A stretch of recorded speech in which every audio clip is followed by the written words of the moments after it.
어려움과 아픔 있지만 담대하게 주를 바라보는 너의 영혼, 너의 영혼. 우리 볼 때 얼마나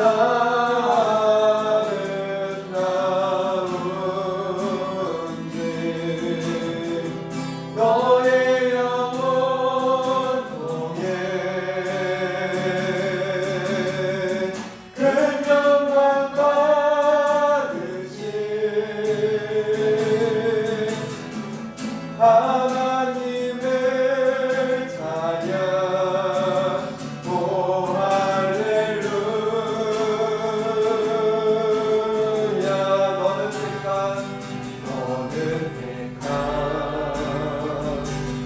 독소이요 왕같은 제사장이며 거룩한 하나님의 소유된 백성. 너의 영혼 우리 볼 때 얼마나 사랑스러운지 너의 영혼 통해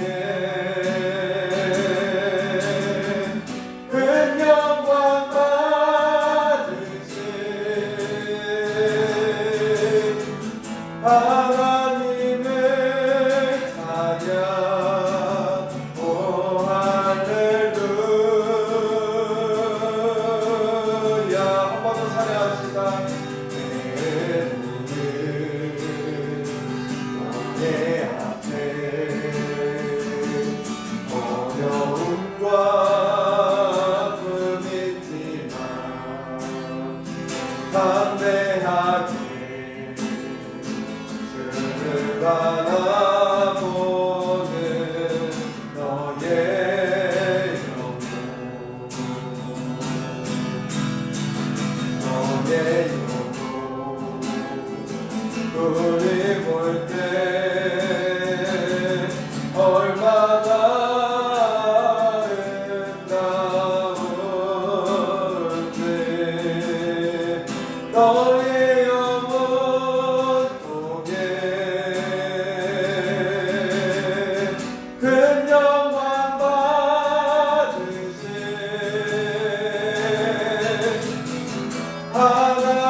하나님의 자녀. 오 할렐루야. 너는 택한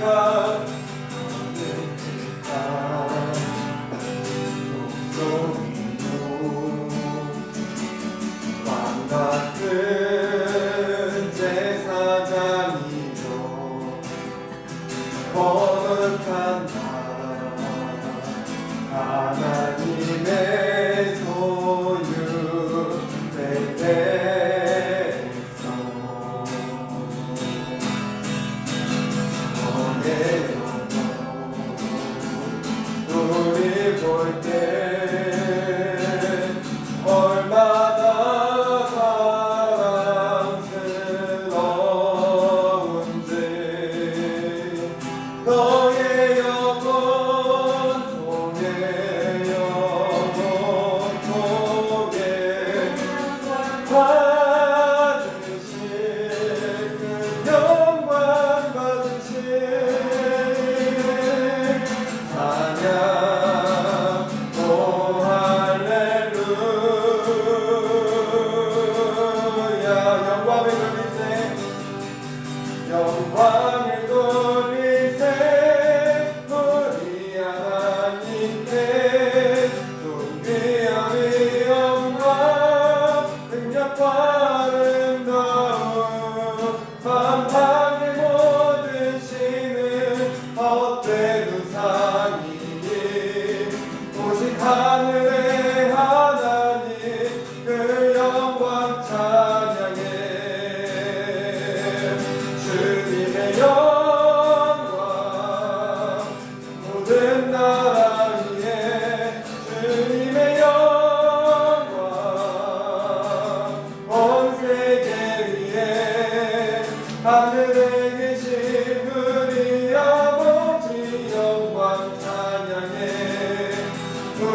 영광을 돌리세 우리 하나님께 존귀함이 영광 능력과 아름다움 만방의 모든 신은 헛된 우상이니 오직 하늘의 하나님 그 영광 찬양해 주님의 영광 모든 나라 위에 주님의 영광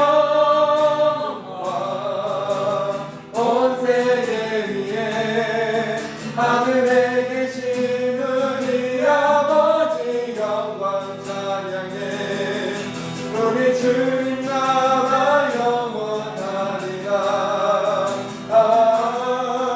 우리 주님 뜻은 이루어지리라 주님의 영광 주님의 영광 모든 나라 위에 주님의 영광 온 세계 위에 하늘에 계신 우리 아버지 영광 찬양해 우리 주님 나라 영원하리라 우리 주님 뜻은 이루어지리라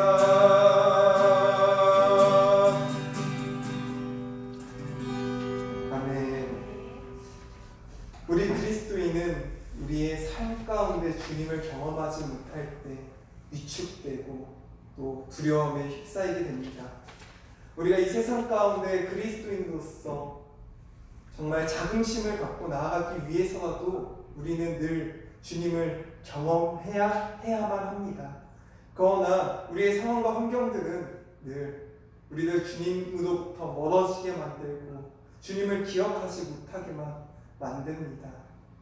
우리가 아무것도 하지 못할 때 그럴 때 주님께서는 그럼에도 불구하고 우리를 붙잡아 주십니다. 그것을 우리는 은혜라고 표현합니다. 값없이 주신 하나님의 은혜가 우리 이 시간 가운데 함께 하길 바랍니다. 우리 이 시간 주 은혜임을 함께 찬양하도록 하겠습니다.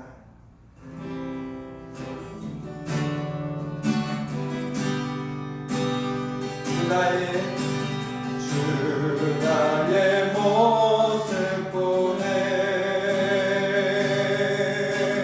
사랑 나의 맘 보시네 주 나의 눈물 안에 홀로 울던 맘 아시네 주 사랑 내게 있네 주 사랑 내게 있네 그 사랑이 날 채우네 주 은혜 내게 있네 아멘 그대로 날 세우네 세상 소망 다 사라져가고 주의 사랑은 끝이 없으니 살아가는 이 모든 순간이 그 은혜임을 나는 믿네 세상 소망 다 사라져가도 주의 사랑은 끝이 없으니 살아가는 이 모든 순간이 그 은혜임을 나는 믿네 세상 소망 다 사라져가도 주의 사랑은 끝이 없으니 살아가는 이 모든 순간이 그 은혜임을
살아가는 이 모든 순간이 은혜임을 나는 믿네. 이곳에 생명샘 솟아나 눈물 몰짝 지나갈 때에 모자라 열매 맺히고 웃음소리 넘쳐나리라. 꽃들도 구름도 바람도 넓은 바다도 찬양하라 찬양하라 예수를. 하늘을 울리며 노래해 나의 영혼아. 은혜의 주 은혜의 주 은혜의 주. 그날의 하늘이 열리고 그날에 하늘이 열리고 모든 이가 보게 되리라.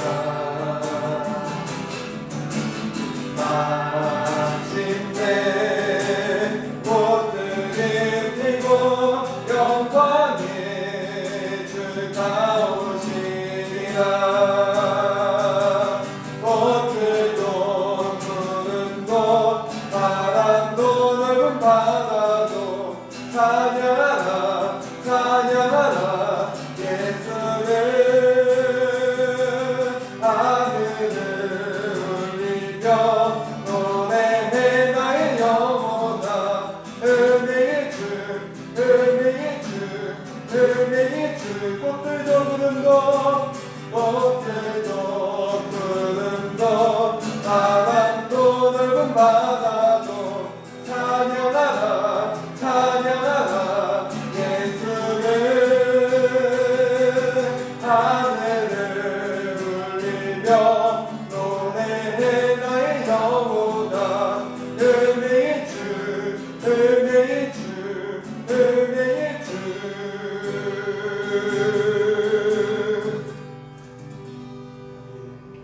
예배를 기도하도록 하겠습니다. 사랑과 은혜가 많으신 하나님 아버지 감사합니다. 내 주님 앞에 나올 때마다 감사를 고백할 수밖에 없음을 고백합니다. 주님, 우리 주님 가운데 살아가고 있으나 때로 우리의 삶의 환경들이 삶의 자리들이 주님으로부터 멀리 떨어져 있음을 고백합니다. 주님, 우리들의 삶의 자리들 가운데 주님께서 함께하여 주시옵소서. 주님, 오늘날 이 세상 가운데서 그리스도인으로서 살아가는 것, 그것이 참 기쁨이 되어야 하는데 때로는 참으로 무거운 짐이 될 때가 있음을 고백합니다. 주님, 이 가운데 주님께서 함께하여 주셔서 주님, 우리가 오직 주님 말씀 붙잡고 나아갈 수 있도록 도와주시옵고, 주님, 영광의 주가 오시는 그 날을 기대하며 기도하며 나아갈 수 있도록 주님 함께하여 주시옵소서. 주님, 주님의 은혜 없이는 우리가 단 하루도 살 수 없음을 고백합니다. 주님, 이 시간 가운데 주님께서 함께하여 주셔서 주님 경험할 수 있도록 도와주시옵고, 주님께서 주시는 은혜로 말미암아 또 하루를 살아갈 수 있도록 주님 함께하여 주시옵소서. 이 모든 시간 주님께서 함께하여 주실 것을 믿습니다. 우리 안에 함께하시며 우리 앞길에 인도하시는 예수 그리스도의 이름으로 기도합니다. 아멘. 우리 오늘 함께 보실 말씀은 에스라 4장 17절로 24절의 말씀입니다.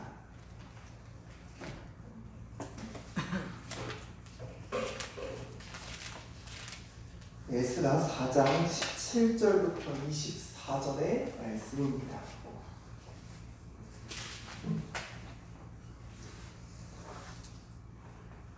다 찾으신 줄로 알고 우리 한 절씩 교독하도록 하겠습니다. 왕이 방백 르움과 서기관 심세와 사마리아에 거주하는 그들 동관들과 강 건너편 다른 땅 백성에게 조서를 내리니 일렀으되 너희는 평안할지어다. 너희가 올린 글을 내 앞에서 낭독시키고 명령하여 살펴보니 과연 이 성읍이 예로부터 왕들을 거역하며 그 중에서 항상 폐역하고 반역하는 일을 행하였으며 일적에는 예루살렘을 다스리는 큰 군왕들이 있어서 강건너편 모든 땅이 그들에게 조공과 관세와 통행세를 다 바쳤도다. 이제 너희는 명령을 전하여 그 사람들에게 공사를 그치게 하여 그 성을 건축하지 못하게 하고 내가 다시 조서를 내리기를 기다리라. 너희는 삼가서 이 일에 게으르지 말라. 어찌하여 화를 더하여 왕들에게 손해가 되게 하랴 하였도다. 아닥사스다 왕의 조서 초본이 르움과 서기관 심세와 그의 동료 앞에서 낭독되매 그들이 예루살렘으로 급히 가서 유다 사람들을 보고 권력으로 억제하여 그 공사를 그치게 하니 이에 예루살렘에서 하나님의 성전 공사가 바사왕 다리오 제2년까지 중단되니라. 아멘. 하나님 아버지, 우리 주 예수 그리스도로부터 오는 은혜와 평강이 이 시간 예배하는 저와 여러분들에게 함께 하시기 바랍니다. 오늘은 악의 시대를 건너는 가운데라는 제목으로 주님의 말씀 전하도록 하겠습니다. 인간의 이기심을 가장 잘 보여주는 속담이 무엇일까 생각해 볼 때 저는 사촌이 땅을 사면 배가 아프다라는 말이 생각납니다. 우리는 왜 사촌이 땅을 사면 배가 아플까요? 당연히 내가 사지 못했기 때문이겠죠. 내가 잘 돼야 되는데 내 사촌이 나보다 더 잘 됐음을 알았을 때 배가 아프다라고 이야기하죠. 즉 이는 자기 중심성에서 오는 악 중에 하나일 것입니다. 또한 우리에게 있어서 가장 편만한 악이 무엇이냐, 가장 보편적인 악이 무엇이냐, 마찬가지로 저는 자기 중심성, 즉 이기성에서 오는 악이라고 생각합니다. 그리고 또한 하나님과의 관계성에서도 가장 큰 장애가 무엇이냐라고 물었을 때 똑같이 저는 자기 중심성이라 생각합니다. 내 안에 갇힌 이는, 나밖에 모르는 이는 나의 주변을 돌아볼 여유도, 나의 마음 가운데 계시는 하나님께 귀를 기울이지도 않기 때문입니다. 오늘 말씀은 이 자기중심성에서 오는 악의 끝판왕을 보여주고 있습니다. 오늘의 말씀은 지난주 말씀에 이어서 성전 건축을 방해하는 사마리아인들의 방법들을 확인할 수 있습니다. 여러분들의 이해를 돕기 위해서 지난주 말씀 내용을 잠깐 전하자면, 맨 처음에 이 사마리아에, 그러니까 포로 이후에 돌아온 유대인들 외에 원래 그 지역에 거주하던 사마리아인들이 유대인들에게 다가와 같이 성전을 건축하자라고 이야기를 했습니다. 그러나 이들은 그 전부터 성전 건축을 방해해왔던 이들이기 때문에 그들의 도움을 유대인들이 받아들이지 않죠. 그러자 오늘 말씀에 이어져서 이제는 그들이 성전 건축을 하지 못하게끔 막고 있습니다. 물론 그들이 처음부터 성전 건축을 하겠다라고 접근한 이유 또한 사실은 그들이 만약에 이 유대인들이 성전 건축을 하게 되면 이 지역의 권력과 지배권들을, 그들이 그동안 쥐고 있었던 그 소유들을 뺏어갈까 두려워하는 마음에서 그랬던 것입니다. 그렇기에 그들이 성전 건축을 돕는다라고 말은 하지만 실제로 건축을 과연 도왔을까라는 의문 또한 들게 됩니다.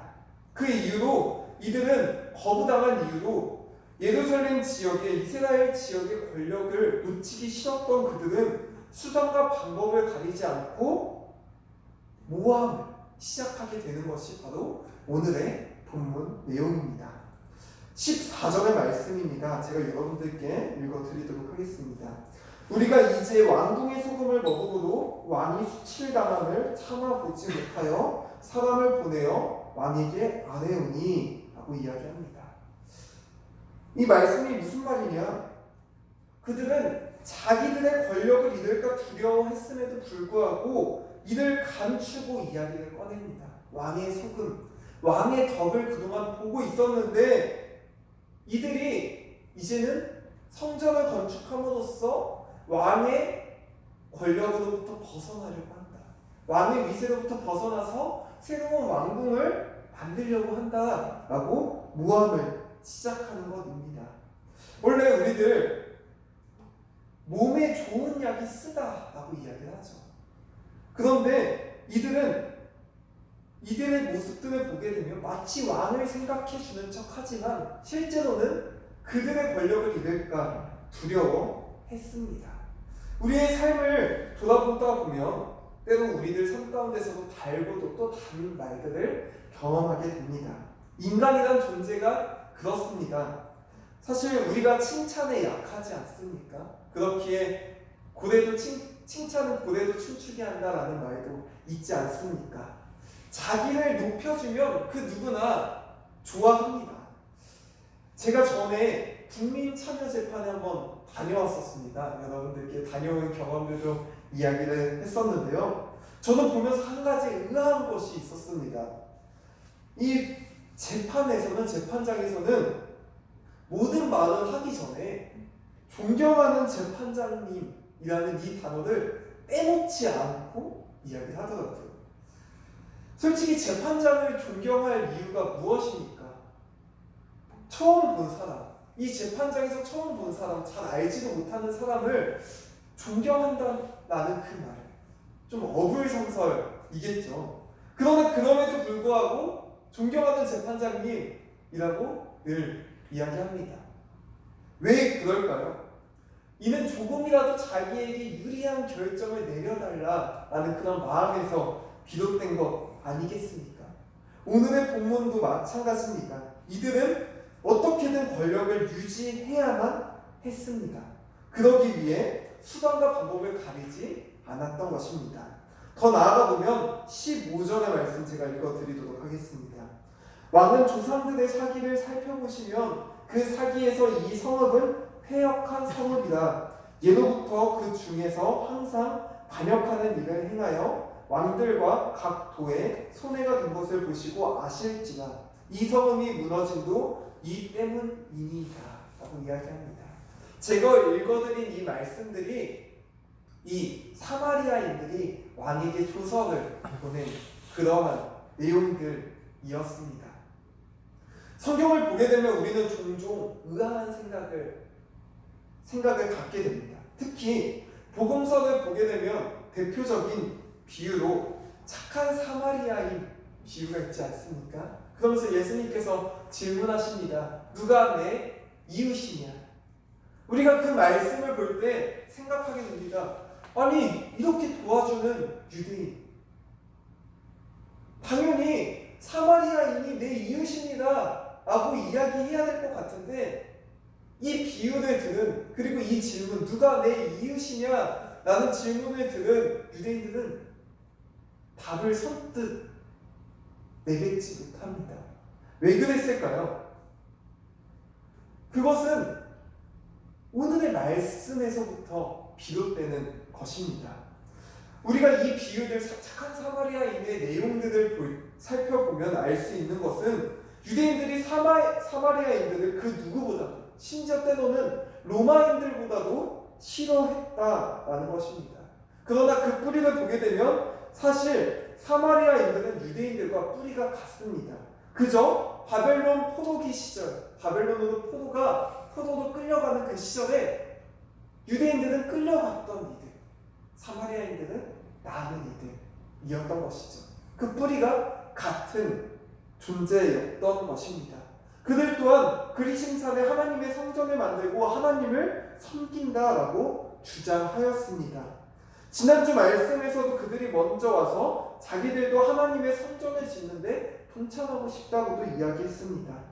그들이 하나님을 섬기고 있다고 말하면서 말이죠.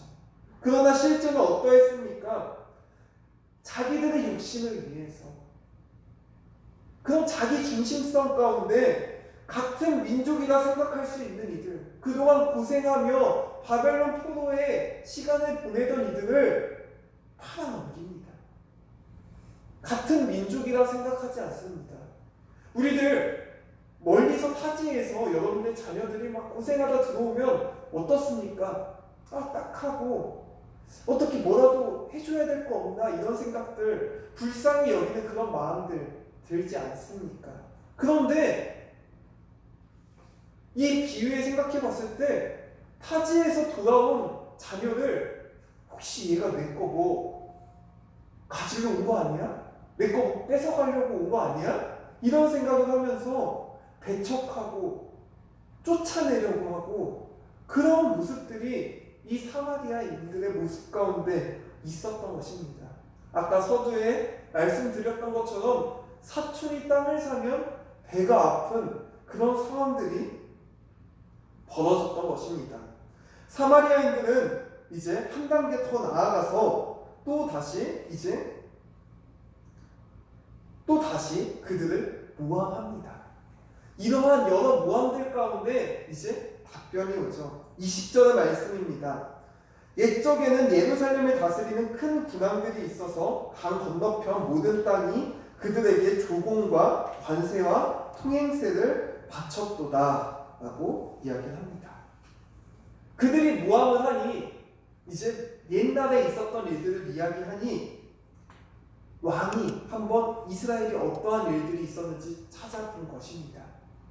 이 10절의 이야기가 무엇입니까? 옛적에는 이스라엘이 강대국이었던 때가 있었다라는 것입니다. 그렇기에 이들이 일어나면 또다시 강대국이 될 수도 있다라는 생각이 왕의 머릿속에 들었던 것 같습니다. 그리고 급히 조서를 내립니다. 너희들 공사를 착수하지 못하게 하라 라고 말이죠. 우리들 오늘 말씀을 보게 되면 악의 속성에 대해서 우리가 살펴볼 수 있습니다. 이스라엘 백성들이 다시 자리를 잡으면 바사 왕국이 망할 수도 있다고 이야기하며 이들을 모함합니다.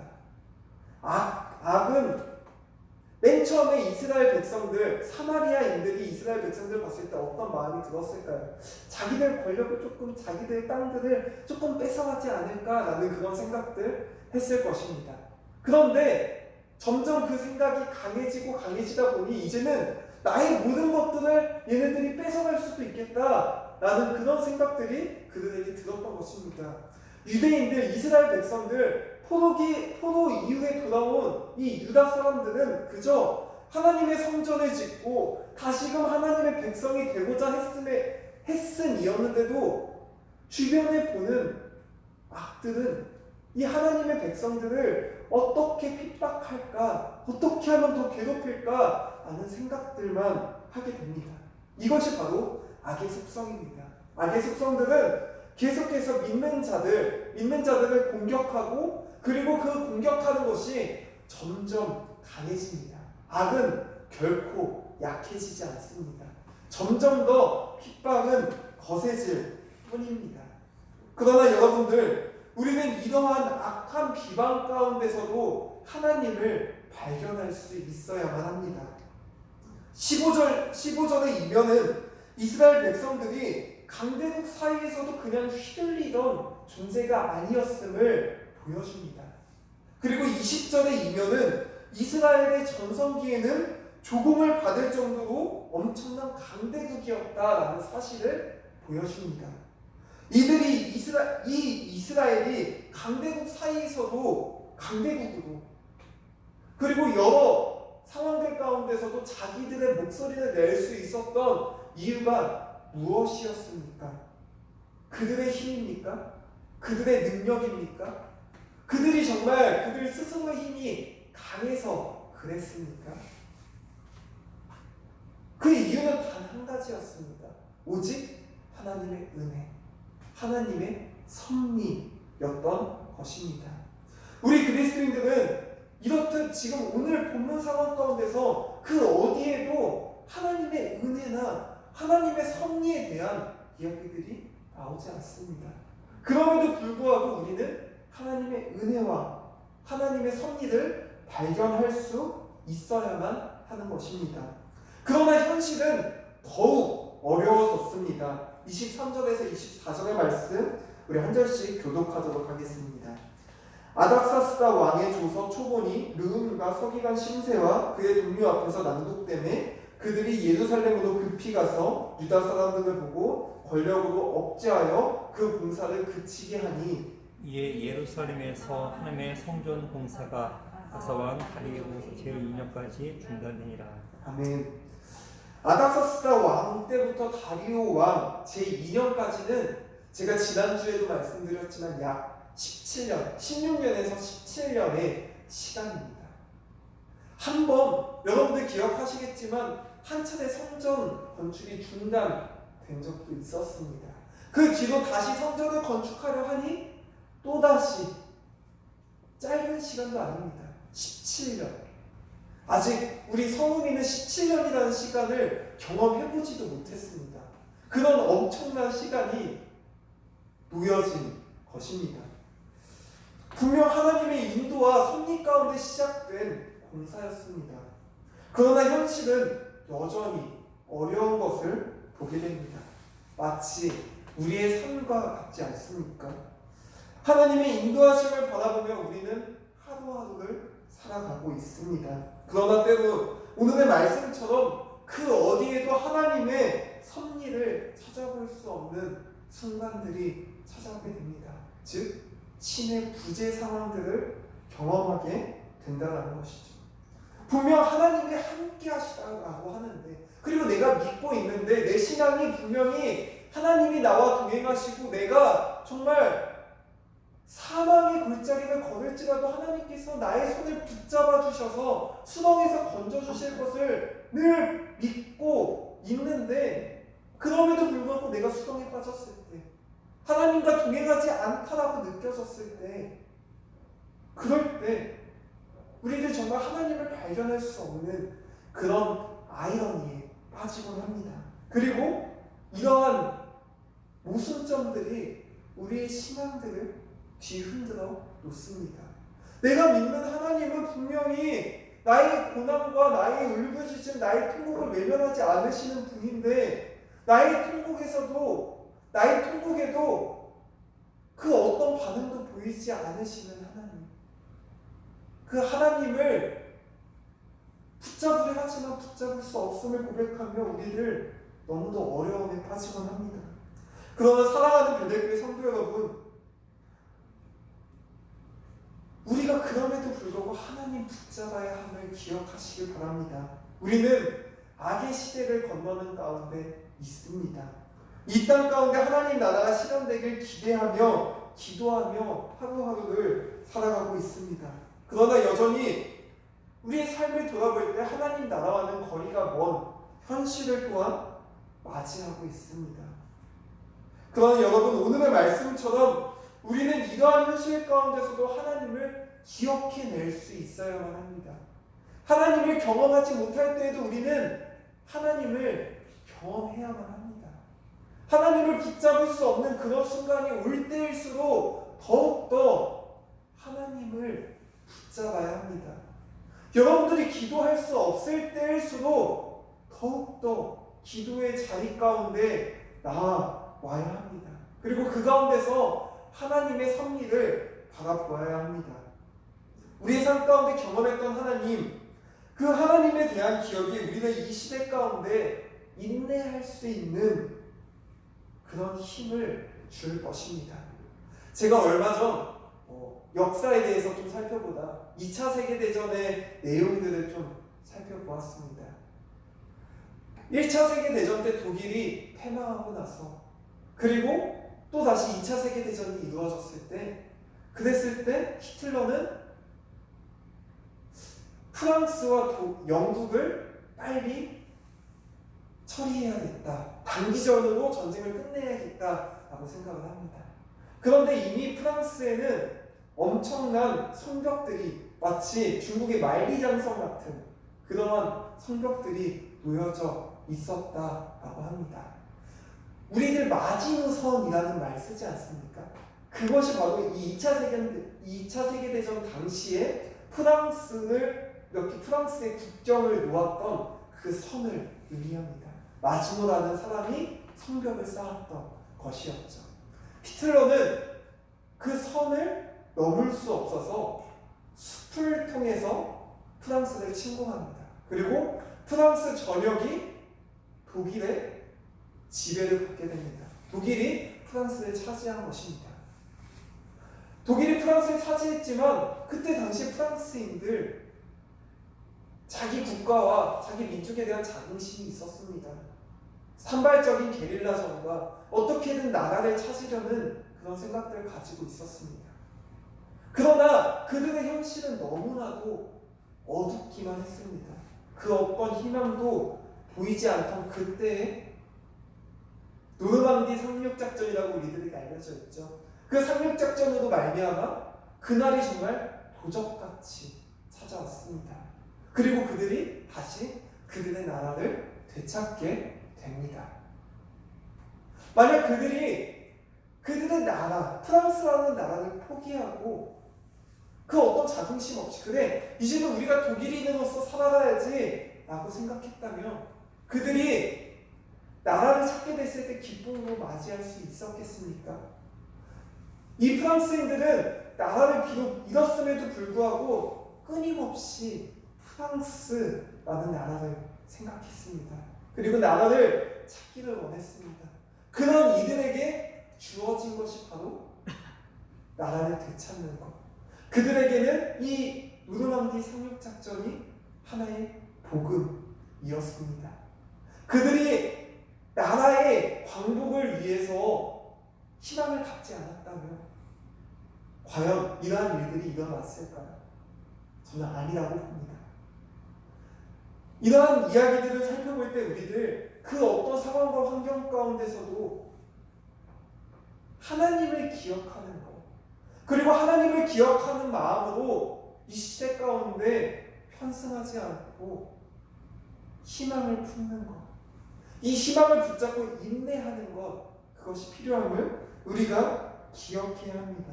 악의 시대를 건너는 가운데 하나님의 부재 상황 가운데서도 하나님을 잊지 마시길 바랍니다.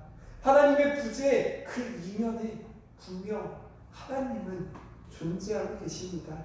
그저 우리가 바라보지 못하고 있었음을 우리는 깨닫게 되겠죠. 사랑하는 베들교회 성도 여러분, 끝까지 여러분들의 신앙 놓치지 않게 되길 소망합니다. 정말 끝까지 붙잡으시길 소망합니다. 오늘의 이 말씀들 기억하시며 악은 점점 더 악해질 수밖에 없음을 기억하시길 바랍니다. 그러나 여기서 여러분들의 신앙들 포기하지 마시기 바랍니다.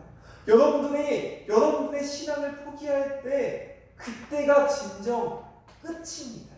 그러나 여러분들의 신앙을 포기하지 않을 때 그날이 도적같이 올 것입니다.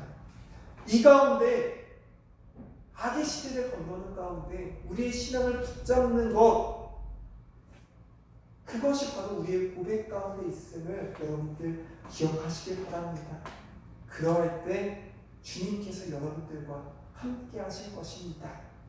그리하면 모든 지각이 뛰어나신 하나님의 평강이 그리스도 예수 안에서 너희의 마음과 생각을 지키시리라. 아멘. 기도하겠습니다.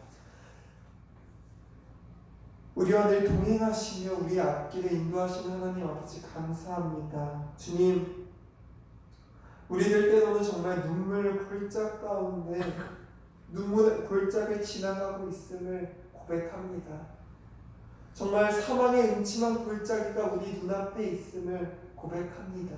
늘 우리 삶 가운데 주님을 믿는 자들로서 꽃길만 걸어야 하는데 늘 어려운 일들이 우리 앞에 산적해 있음을 보게 됩니다. 주님, 그럴 때일수록 우리를 더욱 주님을 잃지 않도록 함께하여 주시옵소서.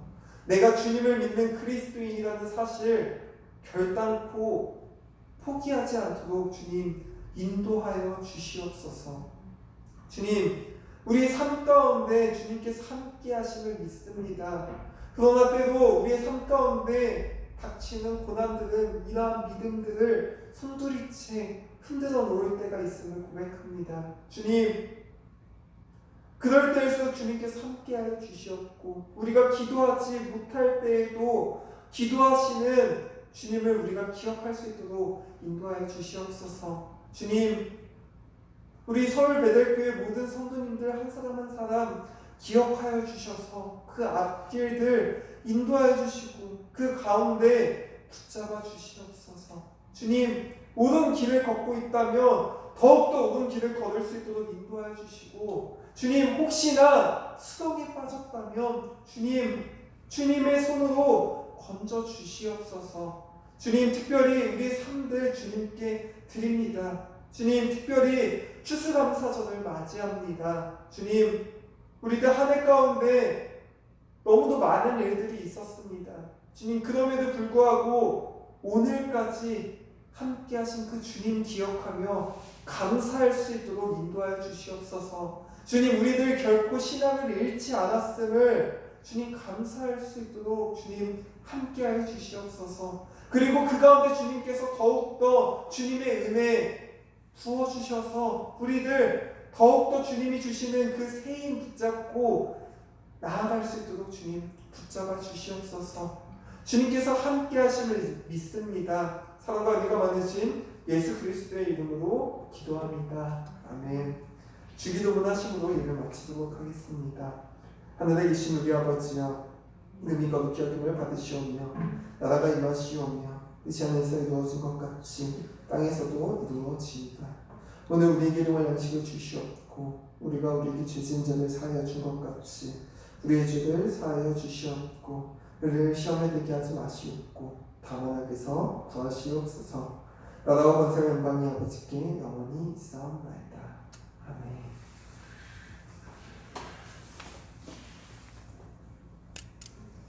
그래서